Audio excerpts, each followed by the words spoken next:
educating others for the very first time, how these stereotypes and tropes about Black women are rooted in a systemic anti-Blackness, a systemic hatred, a systemic stereotyping and othering of Black women. So if you were with us the other day when I gave this lesson, bear with me. I gotta teach just like any good teacher. Let me just go ahead and repeat this. And I mentioned that this matter of treating Black women differently in all aspects of society is truly nothing new for us. In public spaces, especially, we are often stereotyped all the time. But the number one stereotype is that we are angry.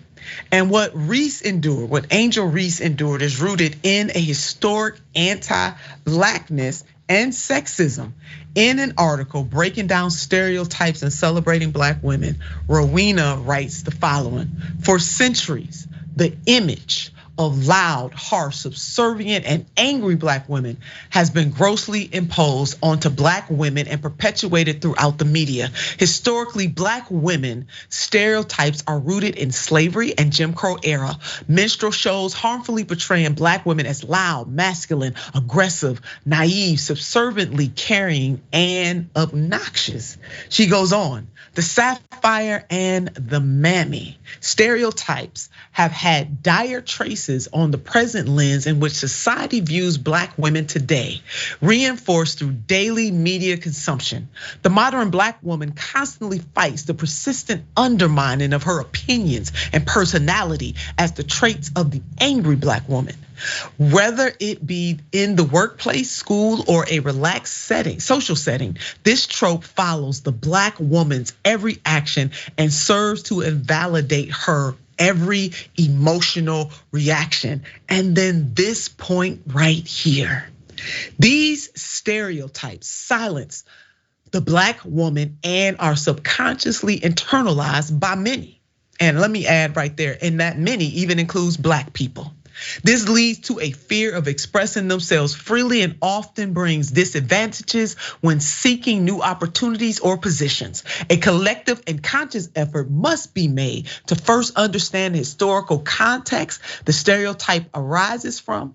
We must then educate ourselves about our implicit beliefs and strive to create change in how we understand, treat, and accept the Black woman in modern society. America, sisters, brothers, family, and friends, you must learn that lesson over and over and over and over again. And we must work very diligently to deconstruct our construction. Notice I said that even Black people can pick this up and use it even against ourselves because it is the predominant narrative. And Bennie laid that out so simplicitely that we have a default because we were all raised in this country. Those of us who were raised in this country, we have a default socialization when it comes to how white people are treated and then how Black people are treated. And it pours out into every single thing that we do, whether it's consciously or subconsciously. So First Lady Jill Biden would do well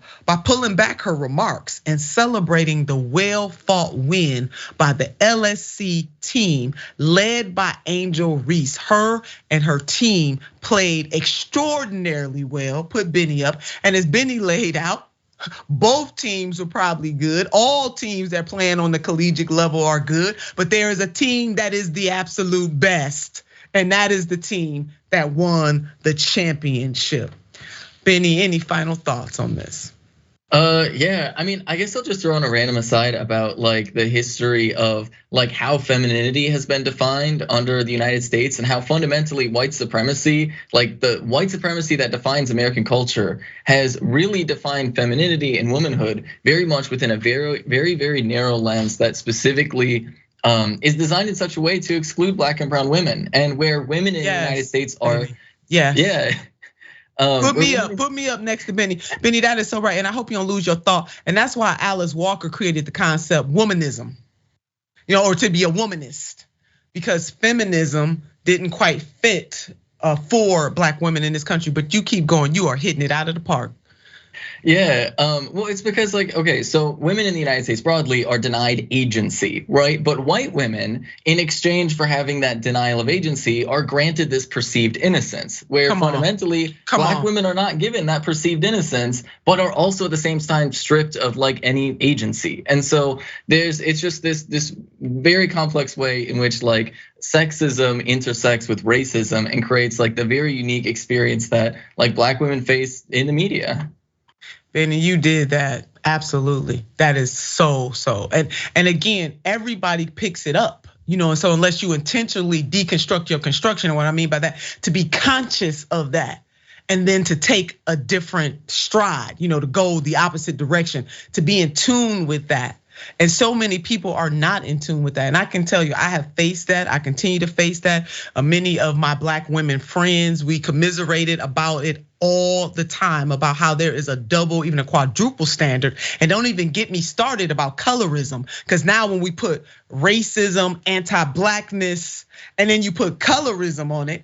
And for those who are listening to us today, who might not understand colorism, but it is again that all that juxtaposition in this society to whiteness. So if you are Black, the lighter you are, then they lift you up just a little higher until they remind you ultimately in the society that you are Black too. And that creates another level of struggle within and without the Black community. So we got so much to unpack here. Well, the teacher gonna keep teaching.